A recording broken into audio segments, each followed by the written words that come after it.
دوستو آج کے اس سائنس اسٹڈیز پروگرام میں میں آپ کو ویلکم کرتا ہوں۔ آج جس موضوع پر ہمیں گفتگو کرنی ہے ان کا تعلق سائنس کے بعض ایسے مفروضوں یعنی متھ سے ہے جو بہرحال متھ ہی ہیں، اور سائنس ان کو بڑے گرینڈیور کے ساتھ تسلیم کرتی ہے اور لوگوں کو کراتی ہے۔ آج میں چاہتا ہوں ان کا تھوڑا سا ایک تجزیہ آپ کے سامنے رکھوں۔ پہلا متھ جو ہے وہ سائنس کی یا ایفیکیسی یا ایفیشنسی سے متعلق ہے۔ سائنس یہ سمجھتی ہے یا ہمیں سمجھاتی ہے کہ جو پروسیس یا جو عمل ہائر ٹیمپریچر پہ ہوتا ہے وہ زیادہ ایفیشینٹ مانا جاتا ہے، یعنی کسی پروسیس کی رفتار کو تیز کرنے کے لیے ضروری ہے کہ یا کسی پروسیس کو روب عمل لانے کے لیے ضروری ہے کہ ٹیمپریچر ہائی کی جائے، ٹیمپریچر اس کا بلند کی جائے، ہائی کی جائے۔ اب دیکھیے اس کے نتیجے میں ہوتا یہ ہے کہ یہ جو آپ دیکھتے ہیں برسات کے موسم میں جو مانسون کی جو ہوائیں چلتی ہیں اور بے تحاشا انتہائی یعنی بھاری بادلوں کو لے کر اڑتی ہیں اور مخصوص علاقوں میں آ کے پھر وہ بارش ہوتی ہے، تو یہ جو پورا پروسیس ہے اس میں کوئی ٹیمپریچر کنزمپشن نہیں ہوتا، یہ ہائی ٹیمپریچر نہیں ہوتا، بلکہ بہت کم ٹیمپریچر پر یہ کام ہوتا ہے، اور اتنے زبردست طریقے پہ ہوتا ہے کہ ہم اپنی نارمل جو زندگی ہے اس میں اس طرح کے کاموں کو ڈیزائن نہیں کر سکتے۔ تو گویا مطلب یہ ہوا کہ نیچر کے اندر، فطرت میں جو نیچرل پروسیسز ہیں اس میں یہ تمام کام لو ٹیمپریچر پر ہوتے ہیں یا نارمل ٹیمپریچر پر ہوتے ہیں، لیکن سائنس ہمیں یہ بتانا چاہتی ہے کہ ہائی ٹیمپریچر کسی پروسیس کے لیے ضروری ہے۔ بعض دوست اب آپ یہ کہتے ہیں کہ اس کا تعلق جو ہے وہ تھرمو ڈائنامکس کے دوسرے پرنسپل سے ہے، جس کا مطلب یہ ہے کہ ہیٹ ہائر ٹیمپریچر سے لوور ٹیمپریچر کی طرف موو کرتی ہے۔ یہ ایک الگ بات ہے، لیکن میں بہت آسان زبان میں سمجھانا چاہتا ہوں کہ اگر ہم نیچرل پروسیسز کو جو کہ انتہائی لو یا تو لو ٹیمپریچر پر یا نارمل ٹیمپریچر پر عمل پر ہوتے ہیں اور بہت بڑے پیمانے پر ہوتے ہیں، ان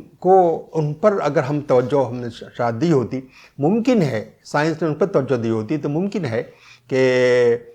یہ جو انرجی کا جو مسئلہ ہے وہ شاید اتنا گمبھیر انداز میں ہمارے سامنے نہ آتا۔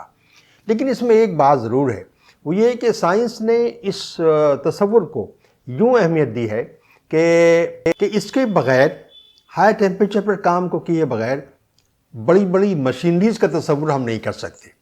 تو گویا سائنس میں جب مشینری کا تصور آئے گا اور مشینری کے ذریعے سائنسی عمل ہوگا تو ہی وہ گویا کہ فائدہ مند ہوگی اور ان لوگوں کے لیے بہتر ہوگی جو کہ کارپوریٹ سطح پر سائنس کو استعمال کرتے ہیں۔ تو مشینوں کے ذریعے سے مشینوں کا استعمال، وہ جو کلچر جس کلچر میں مشینوں کے استعمال نہ ہو وہ سائنس کو گویا کہ سوٹ نہیں کرتا۔ تو اس طرح سے یہ جو تصور ہے ایفیشنسی کا، کہ ایفیشنسی کا تعلق ٹیمپریچر سے ہے، یہ ہمارا خیال یہ ہے کہ یہ سائنس کے اس تصور یہ گویا کہ اس میں کارپوریٹ جو کلچر ہے، کارپوریٹ کا جو مزاج ہے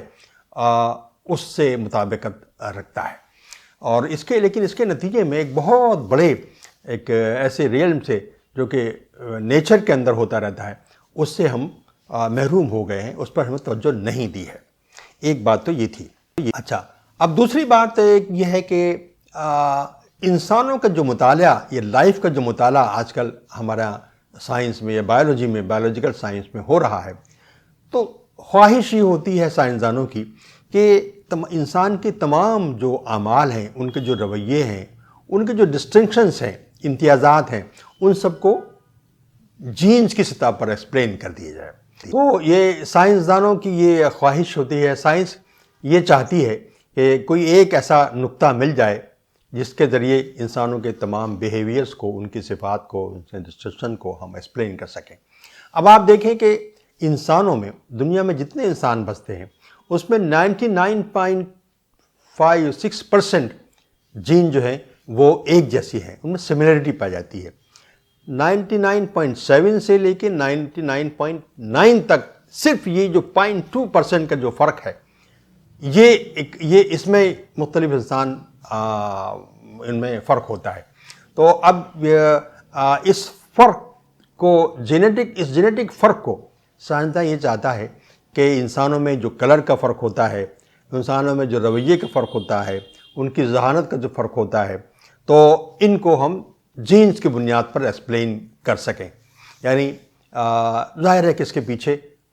ایک یہ بات لوگ کہتے ہیں، ہم بھی یہ سمجھتے ہیں کہ اس میں ہوتا یہ ہے کہ اس فرق کی بنیاد پر وہ ایک مخصوص ریس کی سپیریٹی کو ثابت کرنا چاہتے ہیں، اور یہ کیا بھی گیا ہے. اسی بنا پر ایک ڈسپلن باقاعدہ ایوجینکس نام کا پیدا ہوا، جس کا مقصد یہ تھا کہ وائٹ جو ریس ہے اس کی سپیریٹی ثابت کی جائے. اس کی سپیریٹی کس طرح سے؟ آئی کیو کے اعتبار سے، اور آئی کیو ٹیسٹ کے ذریعے سے، رویوں کے یکسانیت سے، ایون فیٹس پر جو تحقیقات کی گئیں اس کا مقصد بھی گویا کہ یہی تھا. تو مطلب کہنے کا یہ ہے کہ یہ جو ایوجینکس کا ڈسپلن کو یا ڈیولپ ہوتے ہوتے رہ گیا، بلکہ اس کی تنقید ہوئی خاصی، اور اس کے نتیجے میں وہ اتنا ڈیولپ نہیں ہو پایا. لیکن آج بھی اب بھی ایسا ہوتا ہے کہ وہ اس کی جو سوشیو بایولوجیکل جو جذبات ہیں، جو خواہشات ہیں مغرب کے سائنسدان کی، وہ کبھی کبھی نکلتی رہتی ہیں، اور وہ کبھی آئی کیو کے ذریعے نکلتی ہیں، آئی کیو ٹیسٹنگ کے ذریعے سے نکلتی ہیں، کبھی سوشیو بایولوجی کے تصور کے تحت نکلتی ہیں. لیکن بہرحال یہ چیز پائی جاتی ہے، اور ہمارا خیال یہ ہے کہ اگر انسانوں کی جینز میں جو سملیرٹی پائی جاتی ہے، جو کہ 99% سے زیادہ سملیرٹی ہے، اگر ان سملیرٹیز کو ہم نے ریسرچ کی ہوتی اور ان کا مطالعہ کیا ہوتا، تو شاید انسانوں کے لیے ایک بہتر ماڈل، زیادہ بہتر ماڈل ہم دریافت کر سکتے تھے. لیکن ہمارے رویے ان پر رہیں کہ انسانوں کے درمیان جو فرق ہے اس کو ہم جینیٹیکلی ایکسپلین کر سکیں. ایک یہ ایسی چیز ہے اس پر ہمیں غور کرنا چاہیے. یہ بھی ایک سائنس کا ایک مت ہے. اب آپ دیکھیے ایک اور ہے کہ ریشل اکانومی، جو آپ یہ دیکھیں کہ جتنے ممالک، جتنی قومیں سائنس کے میدان میں ترقی یافتہ ہیں، تو سائنس میں جب کہ گروتھ ہوتی ہے تو بیسیکلی اس کے فائدے ان ممالک اور ان اقوام کو ہی پہنچتے ہیں جو پہلے سے سائنس کے اندر ترقی یافتہ ہوتے ہیں. باقی جو تیسری دنیا کے لوگ ہیں یا غیر ترقی یافتہ لوگ ہیں، سائنس کے فائدے ان کو ملتے تو ہیں، لیکن بنیادی طور پر ان کی ایک بہت بڑی قیمت ان کو ادا کرنی پڑتی ہے. وہ پوری اس سے خریدتے ہیں اور منہ مانگے داموں پر وہاں سے خریدے جاتے ہیں. تو جتنا انویسٹمنٹ مغرب کے سائنسدانوں نے یا سائنس کے اسٹیبلشمنٹ میں سائنس پر کیا ہوتا ہے، وہ تمام تھرڈ ورلڈ سے، غریب ممالک سے حاصل کر لے جاتا ہے. اس لیے کہ سائنس کے ان فروٹس کو ہر آدمی استعمال کرنا چاہتا ہے، گو کہ ان سب کے ہاں سائنس کا کلچر نہیں ہے. آپ ذرا دیکھیں کہ یہ پوری جو ساؤتھ ایشین کنٹریز ہیں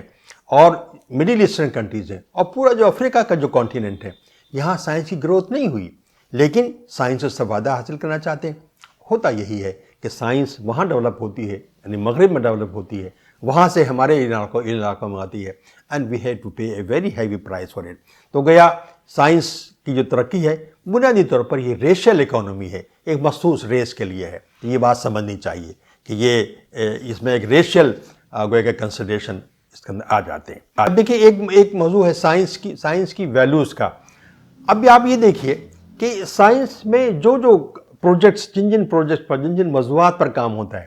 یہ تمام کے تمام پروجیکٹ، یہ تمام کے تمام موضوعات اور یہ ریسرچ اور تحقیقات کے جو پروجیکٹ بنتے ہیں، یہ سب کے سب مغرب سے آتے ہیں. آپ کو یقین نہیں آئے گا، بظاہر تو لگتا یہی ہے کہ سائنس میں ہم انڈیپینڈنٹلی کام کر رہے ہیں، لیکن آپ ذرا دیکھیں کہ کن موضوعات پہ کام ہو رہا ہے. ہندوستان جیسے ایک خاصا ترقی یافتہ ملک ہے سائنس کے اعتبار سے، لیکن ایون یہاں پر بھی جن موضوعات پر کام ہوتا ہے، اگر اس سے وہ ان موضوعات سے جو کہ مغرب میں ہوتا ہے تو کتنی مماثلت پائی جاتی ہے. اس کی وجہ یہ ہے کہ ایک تو یہ کہ جن موضوعات پر ایک سائیکولوجیکلی یہ سمجھتے ہیں کہ جن موضوعات پر امریکہ اور یورپ میں کام ہو رہا ہوتا ہے وہی انفیکٹ موضوعات ہیں، انہی پر کام ہونا چاہیے. یہ سائیکولوجیکل مسئلہ ہے. اور دوسری بات یہ کہ کوئی کام اگر آپ کسی اور پروجیکٹ پر جو کہ وہاں پاپولر نہیں ہے اس پر آپ کام کریں ہندوستان کے اندر یا کسی تیسرے ملک کے اندر، تو جو ریزلٹس آئیں گے چاہے کتنے ہی معیاری ریزلٹس ہوں، لیکن وہ کسی اچھے معیاری جرنل میں شائع نہیں ہوں گے. وجہ اس کی یہ ہے کہ معیاری جرنل بھی انہی ممالک میں چھپتے ہیں، انہی ممالک سے آتے ہیں جو کہ مغربی ہیں، اور انہی چیزوں کو معیاری سمجھتے ہیں جن پر خود ان کے ہاں کام ہو رہا ہوتا ہے. تو دیکھیے یہ ایک ایسی ویلیو ہے سائنس کی جسے ہمیں تسلیم کرنا چاہیے. انٹائر جو سائنٹیفک ریسرچ ہے، موضوعات ہیں، وہ سب کے سب مغرب کا کلچر ان کو گویا کہ ڈکٹیٹ کرتا ہے۔ ایک دوسرا مسئلہ سائنس کی امپارشیلٹی سے متعلق ہے، یعنی لوگ کہتے یہ ہیں کہ سائنس از امپارشیل، یہ بھی ایک متھ ہے۔ آپ یہ سمجھنا چاہیے کہ یہ جو ثقافتی یا کلچرل امپارشیلٹی ہے، یہ مغرب کی ایتھکس کا ایک حصہ ہے، مغرب کی جو اخلاقیات ہے وہ حصہ ہے۔ مطلب ان کا کہنا یہ ہوتا ہے کہ آپ کا کلچر آپ کا کلچر، ہمارا کلچر ہمارا culture, we are not worried about your culture, you need not worry about ہمارے کلچرز متعلق آپ کو فکر نہ کریں، اور ہم آپ کے کلچر کی عزت کرتے ہیں اور آپ ہمارے کلچر کی عزت کریں۔ تو اصل میں ہوتا یہ کہنے کو تو بڑی اٹریکٹیو ایک اسٹیٹمنٹ ہے، لیکن بنیادی طور پر یہ جو دوسرے جو مذاہب اورینٹڈ جو دوسرے کلچرز ہیں، ان کے ہاں ان کا جو کلچر ہوتا ہے بنیادی طور پر وہ ان کی ویلیوز پر بیس کرتا ہے۔ تو چنانچہ وہ ویلیوز جب ان ویلیوز کی روشنی میں دوسرے کلچر کو وہ سمجھنے کی کوشش کرتے ہیں تو اس میں ایک اپوزٹ نظر آتے ہیں وہ لوگ، اور ان سے وہ ان کے ساتھ ان کلچر کے ساتھ میں ان کا انٹیگریشن ہو نہیں پاتا، اور یہ وہ تسلیم نہیں کر سکتے کہ ہماری جو جن ویلیوز کو ہم تسلیم کرتے ہیں وہ ویلیوز ان کے نزدیک بہت اہم ہیں، اور یہ اصل میں ویلیو بیسڈ ہوتی ہیں۔ تو جو ویلیو کی ہوتی ہیں دے آر بہت امپورٹنٹ ہوتی ہیں، اور ویلیوز کبھی بھی امپارشل نہیں ہوتی۔ ایک دوسرا مذہب کا جو کلچر ہے اگر وہ ویلیو بیس ہے تو اس کی یہ خواہش ہوتی ہے کہ دوسرے لوگ ان ویلیوز کو سمجھیں، ان کو اپنائیں۔ جن کے ہاں ویلیو بیس کلچر نہیں ہوتا، ویلیو بیس ثقافت نہیں ہوتی، ان کا معاملہ بالکل دوسرا ہوتا ہے، وہ امپارشلٹی کے الفاظ استعمال کرتے ہیں۔ اچھا، اس کلچرل امپارشلٹی کا جو مسئلہ ہے اس کی روشنی میں ہوتا یہ ہے کہ مغرب نے اپنے جو سائنس کا جو ایجنڈا ہے اس کو خوب استعمال کیا ہے۔ جب یہ کہا جاتا ہے کہ سائنس از ویلیو فری، بنیادی طور پر وہ آتا تو ان کی ثقافت سے ہے، لیکن اس ثقافت کے پس منظر میں، اس ثقافت کے پردے میں، ثقافتی جو امپارشلٹی ہے اس کے پردے میں وہ سائنس کو ویلیو فری گردانے کی کوشش کرتے ہیں۔ تو مطلب کہنے کا یہ ہے کہ جو کلچرل امپارشلٹی ہے that is transform into science کی امپارشلٹی کے اندر، اور سائنس کی امپارشلٹی ایک نعرے کی حیثیت سے سامنے آتی ہے، اور بنیادی طور پر یہ مغرب کے جو نارمس ہیں سائنس کے متعلق، مغرب کی جو ترجیحات ہیں سائنس کے متعلق، ان پر عمل گویا کہ ہوتا ہے، اور وہی چیز جو ہے وہ پھر دوسرے ممالک میں ٹرانسپورٹ کی جاتی ہے، دوسرے ممالک اس کو فالو کرتے ہیں۔ تو یہ جو سائنس کی امپارشلٹی ہے، سائنس کی ویلیوز ہیں، اور ریشل اکانومی ہے، اور جینیٹک ریولوشن ہے، جینز کا مسئلہ ہے، اسی طرح کا ایفیکیسی کا مسئلہ ہے سائنس میں ایفیکیسی کے تصورات، یہ تصورات ایسے ہیں جو کہ بنیادی طور پر متس ہیں، یہ مفروضے ہیں، اور ان کا کوئی ایگزسٹنس نہیں ہے، بلکہ یہ وہ نہیں ہے جیسا کہ مغرب یا سائنس باور کراتی ہے، اور یہ کچھ اور ہے جس کو میں نے ابھی آپ کے سامنے ایکسپلین کیا ہے۔ اس گفتگو کے بعد ہم اس موضوع کو یہاں ختم کرتے ہیں، اور سائنس اسٹڈیز کے بارے میں مجھے ابھی ایک گفتگو اور کرنی ہے جو شاید ہم اگلے ایپیسوڈ میں کریں گے، لیکن فی الحال اس موضوع پر یہ گفتگو یہاں ختم کرتے ہیں۔ اللہ ہمارا اور آپ کا حامی و ناصر ہو۔